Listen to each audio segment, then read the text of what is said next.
ഗാർമെൻറ്റ്സിലേക്ക് സ്വാഗതം. ഇന്ന് round യോക്കിൽ churidar cut nightie ആയിട്ടാണ് ഇന്നത്തെ കൊണ്ടുവന്നേക്കുന്നത്. ആദ്യം വരുന്നത് ഒരു ലാവണ്ടർ ഷെയ്ഡിൽ വരുന്നതാണ്.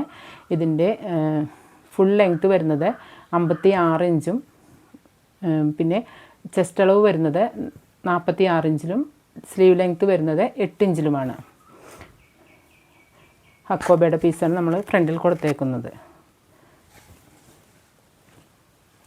അടുത്ത കളർ വരുന്നത് കോഫി ബ്രൗണിലാണ്. 56 ഇഞ്ചാണ് ഇതിൻ്റെ ഫുൾ ലെങ്ത്ത് വരുന്നത് കേട്ടോ. അടുത്ത കളർ വരുന്നത് ഒരു ഡാർക്ക് ഗ്രേ കളറ്. അടുത്തത് ഒരു ആഷ് കളറിലാണ് വന്നേക്കുന്നത്. ആഷിൻ്റെ തന്നെ ലൈറ്റ് കളറിൽ. അപ്പോൾ നിങ്ങൾക്ക് ഈ നൈറ്റിയിൽ ഏതെങ്കിലും 4 കളറാണ് ഇതിൽ കൊണ്ടുവന്നേക്കുന്നത്. ഈ നൈറ്റി ഏതെങ്കിലും ആവശ്യമുണ്ടെന്നുണ്ടെങ്കിൽ സ്ക്രീനിൽ കാണുന്ന നമ്പറിൽ വാട്സപ്പ് ചെയ്യാവുന്നതാണ്.